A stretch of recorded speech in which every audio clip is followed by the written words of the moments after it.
మీ business ఏదైనా మీ ఊర్లో promotion చేయాలంటే అది సుమన్ టీవీతోనే సాధ్యం. ఇప్పుడే సంప్రదించండి. చిన్నటేకర్ బస్సు ప్రమాదంపై కీలక మలుపులు తిరుగుతున్నాయి. అయితే ఎర్రస్వామి కంప్లైంట్తో శివశంకర్ పైన కేసు నమోదు చేశారు పోలీసులు. ప్రస్తుతం మనం శివశంకర్ తల్లి దగ్గర ఉన్నాం. ఆ కేసు నమోదు కావడానికి కారణం ఎలా అంతకు వాళ్ళ అభిప్రాయం తెలుసుకుందాం. కేసు నమోదైంది, చెప్పండి అమ్మా. ఇప్పుడు ఎర్రస్వామి కంప్లైంట్ ఇస్తే శివశంకర్ మీద కేసు నమోదైంది. ఎందుకు నమోదైంది అనుకుంటే ఏం జరిగింది అనుకుంటున్నారు? తోలుకుపోవడం వాళ్ళ ఇష్టమే, వాళ్ళ ఇష్టానుసారంగానే వాళ్ళు కేసు నమోదు ఎట్లా చేస్తారు? సరే, చనిపోయేంత వరకు వాళ్ళ ఇష్టానుసారంగా జరిగింది. చనిపోయిన తర్వాత తల్లిని నేను ఉండను కదా, నాతో తీసుకోవాలి కదా వాళ్ళు ప్రతి నిర్ణయం. మరి వాళ్ళు ఎందుకు తీసుకున్నారు? వాడు వచ్చి నాకు హ్యాండ్ ఓవర్ అయిన తర్వాత వాడు మా ఎదురుగా పెట్టి ముఖాముఖిగా నీ కొడుకుని ఇట్ట తొలుకుపోయినాం ఇట్ట జరిగిందని. ఏమో ఇప్పుడు వాళ్ళు తొలుకొని పోయి బస్సు తలిగింది, మళ్ళీ వాళ్ళ తరపున మాట్లాడుతున్నాడో, మరి నా కొడుకు తరపున చనిపోయినాడు. నువ్వు అది కాదు తప్పని నా కొడుకు అడగనిక లేడు కదా. అక్కడ నేను లేను, నా కుటుంబము లేదు, వాళ్ళిద్దరే ఉండింది. మరి బస్సు అయిననే తలిగిచ్చిండొచ్చేమో. నాకైతే వాడు ఏం చేసినాడో నా కొడుకుని ఎవరి విషయంలో వాడు ఎందుకు తప్పించుకోవడానికి కూడా వాడు అట్లాంటి కారణాలు వెతుక్కొని నా కొడుకుని నిలువెత్తున ముంచి పాడేసింది కాక, మరి ఈరోజు నేను భూబండలం ఎంత ఉందో అంతమంది నా కొడుకు మీద నిందలేస్తున్నారంటే నేను ఎట్లా భరిస్తా? సరే, కేసు ఫైల్ చేసేటప్పుడు నన్ను పిలిచినారా, నా కొడుకుని పిలిచినారా? మరి ఎట్లా మీ ఇష్టానుసారంగా ఎట్లా చేసుకుంటారు సార్? మీరు ఎట్లా చేశారు? నా అనుమతి లేదు అంటే నాకు డబ్బు బలం లేదనే, నా వెనకాల ఎవరు లేదు. పోలీసులు కేసు ఫస్ట్ బుక్ చేయలేదు. ఏదైతే పెట్రోల్ బంక్ లో ఆ తీరు చూసి ఆడ మద్యం కొనుగోలు చేసినందుకే ఆ కేసు బుక్ చేసినట్టు తెలుస్తుంది. మళ్ళా ఇప్పుడు ఆ పెట్రోల్ బంక్ లో వీడియోలు చూసినందుకే కేసు బుక్ చేసినారు. ఆ తర్వాత అంతవరకు ఏమన్నారు? బస్సు కొట్టిపోయింది, పిల్లోడుకు దెబ్బలు తగిలినాయని. మరి నా ముందర మీడియా వాళ్ళు వచ్చి తీసుకొని పోయినారు కదా. మరి సరే, నా కొడుకు అక్కడికి చనిపోయినారు, నా ఒక్కదానికే సమాధానం. బస్సు ఆపాల్సింటివి. మొన్నటి దాకా వేరే చూపించినారు, గంటకు ఒక రకమైనది వాళ్ళు నిర్ణయం తీసుకుంటున్నారు. మరి నా నిర్ణయం ఏం లేదా? పోలీసులు సాక్ష్యాధారాలు బట్టి కేసు నమోదు చేసినట్టయితే తెలుస్తుంది. అయితే ఇద్దరు కూడా ఎవరైతే ఎర్రస్వామి గానీ శివశంకర్ గానీ అక్కడ వైన్ షాప్ లో మందు కొనుగోలు చేసేందుకు సిసి ఫుటేజ్ అయితే బయట పెట్టినారు. అది కొనుగోలు చేసినట్టు మీకు కూడా కనిపిస్తుంది కదా. దాన్ని బట్టే వాళ్ళు పోలీసులు కేసు నమోదు చేశారు. శివశంకర్ వల్లనే ఈ ప్రమాదం జరిగిందని చెప్పేసి ఎర్రస్వామితో కంప్లైంట్ తీసుకొని నమోదు చేసినట్టు మీకు చెప్పలేదా? చెప్పలేదు సార్. నా కొడుకు దగ్గర ₹1 లేదు. మొత్తం వాళ్ళే పిలవడము, వాళ్ళే తాపిడము. మరి అట్ట కూడా మర్డర్ కేసు కూడా అయిండొచ్చేమో. తాగి వాళ్ళ అట్ట కూడా మర్డర్ చేసి ఇటు బస్సుకు కాకుండా ఇట నా కొడుకు రోడ్డు మీద ప్రమాదం కాకుండా నా కొడుకు చనిపోయినాడని క్రియేట్ చేసినారేమో. నాకేం తెలుసు సార్? నేను ఇంట్లో వాడు అక్కడ అంతే కదా సార్. ఇప్పుడు చనిపోయిన వాడు వచ్చి ఏది నాకు ఇది జరిగింది, నాకు ముందుకు ఇది జరిగిందని చెప్పనిక, కాలు ఇరిగిందా, చెయ్యి ఇరిగిందా, నా కొడుకు చెప్పనిక, నాతో ఉన్నాడా చెప్పనిక. ఎన్నికల్లో ఎవరైతే ఎర్రస్వామి ఉన్నాడో ఎర్రస్వామి చెప్పాడంట స్కిడ్ అయింది, వద్దంటే కూడా స్పీడ్ గా వెళ్ళాడని చెప్పేసి ఎర్రస్వామి కూడా తెలిపాడు కదా పోలీసులకి. మా ఎదురుగా తెలిపాలి కదా సార్.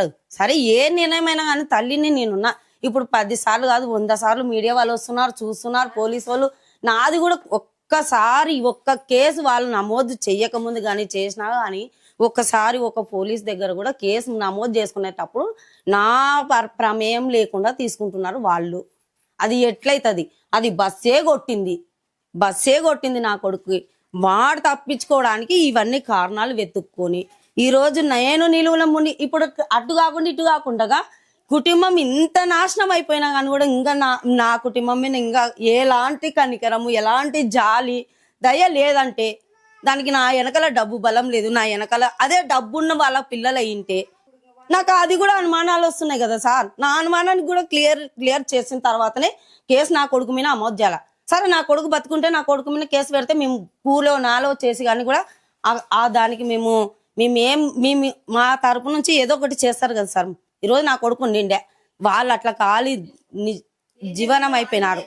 20 కుటుంబాలు అయిపోయినాయో, 100 కుటుంబాలు అయిపోయినాయో, అన్ని కుటుంబాలకు నా కొడుకు చెప్పాల్సింది వస్తుండే. ఈరోజు లేడు కాబట్టి ఇప్పుడు అన్ని కుటుంబాలకు న్యాయం జరిగింది, మరి నా కుటుంబానికి అన్యాయం జరిగింది. మరి నేను ఎవరిని అడగాలి? మరి ఇక్కడ ఏమొస్తుందంటే శివశంకర్ మద్యం తాగి నడపకపోయింటే, కింద స్కిడ్ కాకపోతే ఈ బస్సు కూడా గుద్దేది కాదు. ఒకవేళ బస్సు డ్రైవర్ నిర్లక్ష్యం కారణంగా కూడా అయిండొచ్చు, కానీ శివశంకర్ కొంచెం పొరపాటుగా కంట్రోల్ నింటే బాగుంటుండే అంటున్నారు. ఇప్పుడు డ్రైవరు అంటే నా కొడుకు ఒకవేళ తాగినాడు, నాది తప్పంటలేదు. అది నా కొడుకు దగ్గర డబ్బులు లేవు, తాగిలేడు. వాడి ఎర్రి సామాన్య తోడే తొలుకొని పోవడం కారణం వాడే తాపడం వాడే చెయ్యడం. కావాలంటే వాడితో పాటు సాయంత్రం వరకు పని చేసి వచ్చినాడు. వాళ్ళతో కూడా డబ్బులు 100 రూపాయలు అడిగినాడు పెట్రోల్కి లేక. మళ్ళీ వాళ్ళు పెట్రోల్ బంక్ వరకు రా అని డబ్బులు వేసి పెట్రోల్ వేయించి నడిపించుకొని తాపడానికి నా కొడుకు డబ్బులు లేవు కదా సార్. మరి తాపింది వాళ్ళే కదా సార్. తప్పు ఎవరిది? మరి వాడు తప్పు నువ్వు చూపిస్తలేను కానీ చనిపోయిన నా కొడుకుది నా కుటుంబాల మీదనే వేస్తున్నారు నిందలు. మరి నాకు కావాలి, క్లారిటీ కావాలి. ఈరోజు నేను నా కుటుంబం నా కొడుకు పోయినది కాక మేము మా భారీ నష్టం. నాకు క్లారిటీ కావాలా. అంటే ఎలాంటి క్లారిటీ కావాలా మీకు? ఏ విధంగా క్లారిటీ కావాలా మీకు? ఏం న్యాయం కావాలా? మాకేం న్యాయం కావాలా? ఎట్లా చనిపోయినాడో, ఎందుకు, ఎట్లా, ఏం చేసినారు, అసలు ఎవరు ఎందుకు పిలిచినారు, నాకు క్లారిటీ కావాలి. నీ కొడుకే మీ ఫ్రెండ్స్ తో పోయినాడు. ఇద్దరు కూడా సీసీ కెమెరాలు ఉన్నాయి, ఇష్టపూర్వకంగా పోయినారు. మీ కొడుకే బైక్ నడిపాడు, వాళ్ళ ఫ్రెండ్ నడపలేదు అనేది నీట్ గా క్లియర్ గా అర్థమవుతుంది కదా. ఇప్పుడు పోదామంటారు ఫ్రెండ్షిప్ సర్కిల్ లో సార్, ఇష్టానుసారంగానే కాదని అంటలేం కదా. ఇప్పుడు కాదనడానికే కాదు. చెప్పండి మీ అభిప్రాయం. ఇప్పుడు బండి స్కిట్ అయింది అంటున్నారు. ఇప్పుడు స్కిట్ అయినది వీడియో ఉంటది కదా సార్. ఆ బండి ఎట్ట కింద పడిందో ఆ బండి స్కిట్ అయినది చూపించాలి కదా. ఆ వీడియో మటుకు చూపించట్లేదు ఎందుకు? అక్కడ సీసీ కెమెరాలు లేవు. అక్కడ దానికన్నా ముందు బస్సు పోయే వాళ్ళు కూడా బస్సు డ్రైవర్లు చెప్పారు. ఈ బస్సు రాకముందు కూడా వేరే 3 బస్సులు పోయినాయి. అక్కడ కింద పడిన సంఘటన కూడా బస్సు డ్రైవర్లు చెప్పారు.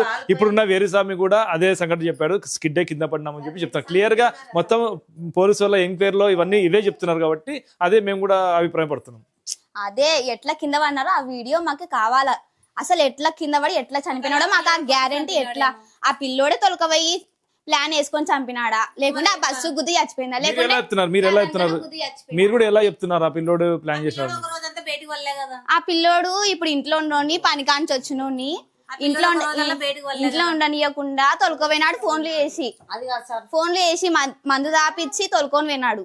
ఇప్పుడు ఆ పిల్లోడిని నిన్న పోయి అడిగితే నేను ఫోనే చేయలే అని చెప్తున్నాడు. ఇప్పుడు ఫోన్ చేయకుండా నీ దగ్గరికి ఎట్లా వచ్చినాడు నీ దగ్గరికి? నువ్వు ఏమన్నా నువ్వు వస్తున్నావని కలగన్నాడా? నువ్వు ఫోన్ చేయండి నీ దగ్గరికి ఎట్లా వచ్చినాడు? ఎట్లా కలిసినారు మీ ఇద్దరు? అది మాకు తెలియాలి. ఆ పిల్లోని దగ్గర నుంచి వాళ్ళిద్దరు ఎట్లా పరిచయం అయినారు, ఎట్లా ఇద్దరు కలిసినారు, ఇద్దరు ఎట్లా పోయి ఎట్లా మందు తాగినారు. ఇంటి పని పొద్దున క్యారెల్ కట్టించుకొని పని పోయి 7 కల్లా వచ్చి బండి ఆపకుండా పోయినాడు పిలుస్తుంటే కూడా. అంటే మీరు ఎప్పుడు చూడలేదు ఎరుస్వామిని? చూడలేదు, నేనైతే చూడలేదు, ఎప్పుడు చూడలేదు. ఎప్పుడు మీకు పరిచయం లేదా? మేము ఎప్పుడైతే పరిచయం లేదు సార్. ఊక లైట్ గా ఫ్రెండ్ అంటే వీడు ఒకసారి వచ్చి ఇంట్లో నేను వంట పని పోయినాను సార్. ఇద్దరు ఒక రోజు నైట్ వచ్చి పండుకున్నారు.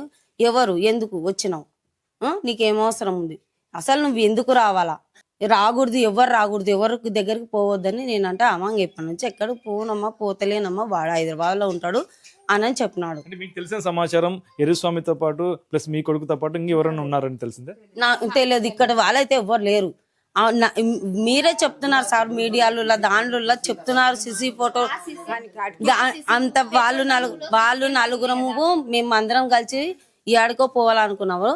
పోయేది వాళ్ళు రామన్నందుకు మేమిద్దరం పోయినాము అని చెప్తున్నాడు. మళ్ళీ వాడికి బస్సులు లేవా, ఆటోలు లేవా, లారీలు లేవా, మరి ట్రైన్ ఉంది, అన్ని వదిలేసి మరి నా కొడుకునే ఎన్నుకొని ఎందుకు తోలుకొని పోయినాడు? మరి కనీసం చనిపోయినాడు అంటే నా కొడుకు దగ్గర సెల్లు తీసుకొని పోకుండా మాకు కనీసం మన ఫోన్ ఇన్ఫర్మేషన్ చేయాలి కదా. అంటే ఒకవేళ చనిపోయినాడు అని చెప్పలేకున్నా స్కిడ్ అయ్యి కింద ఉన్నాయి, దెబ్బలు తగిలిందని అన్న ఏదో ఒకటి మభ్య పెట్టి చెప్పాలా కదా మాకి. మరి ఇది కూడా ప్లస్ పాయింట్ కాదా సార్? ఒకసారి ఇది కూడా ఆలోచించాలి కదా.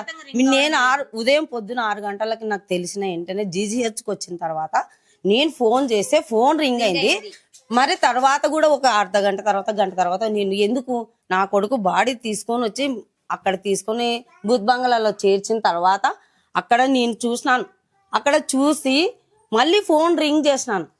నా కొడుకు కాదా అవునా కాదా అని కన్ఫర్మ్ చేసుకోవడానికి రింగ్ అయింది కాబట్టి నాకు నమ్మకం, నాకు ఎట్లాంటి ఆశ వచ్చింది, ఏదో బలమైన గాయాల అయ్యిండొచ్చు అని నేను అనుమానం చేత 2 సార్లు ఫోన్లు చేసిన. ఒకసారి రింగ్ అయింది, ఒకసారి స్విచ్ ఆఫ్ అయింది. మరి కనీసం అప్పుడైనా చెప్పాలి కదా. ఒక రోజంతా రాలేదు అంటే దీని వెనకాల కూడా కుట్ర ఉంది అనుకుంటా భయపడి పారిపోయినాడు అని చెప్పేసి తెలిసింది. అంత సంఘటన జరిగినాక బస్సు అంటుకున్నాక భయపడి తల దాచుకున్నాడు అని చెప్పేసి పోలీస్ ఎంక్వైరీ తెలిసింది. మరి సరే సార్, ఎక్కడైనా నా కొడుకు అన్ని గాయాలైనవి మీరు చూస్తున్నారు, నాకన్నా ఎక్కువ మీరే చూస్తుంటారు. అన్ని గాయాలైనాయి, అతనికి ఒక్క గీత కూడా తాకలేదు. ఇది చూపించినారా పోలీసు? చూసారా ఎరుస్వామిని గీత ఏమైనా దెబ్బలు? పోయి ఆ జనరల్ హాస్పిటల్లో చూసి వచ్చిన, ఒక్కటి క్యానల్ పెట్టినారు అంతకు తప్పనిచ్చి బాడీలో ఇప్పుడు ఏదైనా నిజం ఉంటే ఆంటీ నాకు కూడా ఇట్లా తలిగినాయి, నేను కూడా ఇట్లా తలిగి ఇట్లా కింద పడినా చనిపోయినాడని నాకు సమాధానం చెప్పాలి కదా. పోయినారా ఎరుస్వామి దగ్గర పోయినారా? అవును పోయినాను. నేను పిలిచలే, నేను ఫోన్ చేయలే అని అంత గట్టిగా చెప్తున్నాడు. అంటే నీ కొడుకుని కాపాడే ప్రయత్నంలో నేను కూడా కొద్దిగా తలిగినాయి, నాకు కూడా దెబ్బలేని ఎక్కడ చూపిలే. నాకు యాక్టివ్ ఉన్నాడా? యాక్టివ్ గానే ఉన్నాడు. మేము అసలు అతన్ని గుర్తుపట్టలేదు సార్. మేము వెళ్ళాము ఎర్రిస్వామిని చూద్దామనేసి, ఏమైంది బాబాని అడగడానికి మాత్రమే వెళ్ళాము. అది కూడా పోలీస్ వాళ్ళ ఆధ్వర్యంలో మాట్లాడడానికనే వెళ్ళాము. ఆ రోజు సండే కాబట్టి అక్కడ సార్ వాళ్ళు ఎవరు లేరు. లేకపోతే డైరెక్ట్ గా ఆ బాబు ఎక్కడ అడ్మిషన్ లో ఉన్నాడని అడుగుతూ క్యాజువాలిటీలో అడిగాము. అక్కడ నుంచి MS6 లో ఉన్నారంటే అక్కడికి వెళ్ళాము. అక్కడున్న సిస్టర్ సుజాత ఉంది. ఆ సిస్టర్ నా జూనియర్ అమ్మాయి. వెళ్ళి సుజాత ఇట్లా ఎర్రిస్వామి అనే అబ్బాయి ఉన్నాడా అంటే ఉన్నాడు అనే అమ్మాయి చెప్పేలోపు ఈ అబ్బాయి బయటికి వచ్చాడు. వస్తే నేను ఫస్ట్ అబ్బాయిని అబ్జర్వ్ చేశాను, ఎక్కడైనా ఏమైనా దెబ్బలు ఉన్నాయా, అబ్బాయి పొజిషన్ ఎలా ఉందని చూశాను. చూస్తే అబ్బాయికి ఒక దెబ్బ లేదు. స్కిడ్ అయినారంటే ఇద్దరు పడతారా ఒకరే పడతారా సార్? ఎలాంటి దెబ్బలు కూడా కనిపించలేదు, ఒక దెబ్బ కూడా కనిపించలేదు. మేమైతే ఆ పిల్లోడితో కొట్లాడలేదు. మరి ఫోన్ ఎందుకు తీసుకుపోయాను? ఫోన్ చేసినప్పుడు ఎత్తొచ్చు కదా బాబు, ఈ మాటే మేము అడిగాం. సరే సీసీ ఫుటేజెస్ లేవు స్కిడ్ అయిన దగ్గర, నువ్వు సీసీ ఫుటేజెస్ లేవు అంటే పెట్రోల్ బంక్ నుంచి బయటకు వచ్చిన పెట్రోల్ బంక్ నుంచి బయటకు వచ్చిన సీసీ ఫుటేజ్ ఉంది. రోడ్ లో సెంట్రల్ సీసీ ఫుటేజ్ ఉంటది. మరి ఈ రెండిటిలో రికార్డు కాకుండా వాడు ఎందుకు సపరేట్ చనిపోయినాడు? ఇప్పుడు ముందర నడిపినోనికి అన్ని దెబ్బలు తాకినప్పుడు వెనకలు ఉన్నావు కదా, నీకు ఒక్క దెబ్బ ఎందుకు తాకలే? బండి పట్టుకున్నోడే అంత రానవన్నాడు, వెనకలు ఉన్నోడు ఎంత రానబడతాడు సార్? ఒక డౌట్ చెప్పండి, క్లియర్ చేయండి మీరు. ఆ పిల్లోడు చెప్పాలి, ముందర నడిపినోడే అంత రాన పన్నాడు, వెనకలు ఉన్నోడికి గింత గాయం కూడా కాలేదు. వెనకలనే ఉంటే ఎట్ట స్కిట్ అయినప్పుడు దెబ్బ తాకుతుంది కదా, చెప్పండి. ఏదైతే బస్సు ప్రమాదం మొదటి రోజు అయితే బస్సు గుద్దింది బైక్ అని చెప్పేసి అయితే పోలీసులు నిర్ధారణకు వస్తే, మరుసటి రోజు ఏదైతే సీసీ కెమెరా ఫుటేజ్ ఏదైతే పెట్రోల్ బంక్ లో దొరికిన వెంటనే ఇది బస్సు గుద్దింది కాదు స్కిడ్ అయి పడిందని చెప్పేసి పోలీసులు అయితే ఒక క్లారిటీకి అయితే వచ్చారు. ఇప్పుడు ప్రస్తుతం ఎర్రిస్వామి ఎంక్వైరీ చేయగా ఎర్రిస్వామి ఫిర్యాదు మేరకు శివశంకర్ మీద అయితే కేసు నమోదు చేయలేదు. ఇప్పుడు శివశంకర్ మీద కేసు నమోదు కావడంతో కుటుంబ సభ్యులు మొత్తం మీద వ్యతిరేకిస్తున్నారు. అయితే శివశంకర్ ప్రమాదానికి గురైనప్పుడు చనిపోయినప్పటికీ ఎర్రిస్వామికి ఎలాంటి గాయాలు లేవు, మాకు అనుమానాలు వ్యక్తం అవుతున్నాయి ఎర్రిస్వామి మీద అని చెప్పేసి కుటుంబ సభ్యులు అయితే న్యాయం కావాలని చెప్పేసి ఇలా కోరుకుంటున్నారు. ఇది ఇక్కడ పరిస్థితి. కెమెరా పర్సన్ వికాస్తో కిరణ్, సుమన్ టీవీ, ఉమ్మడి కర్నూలు జిల్లా.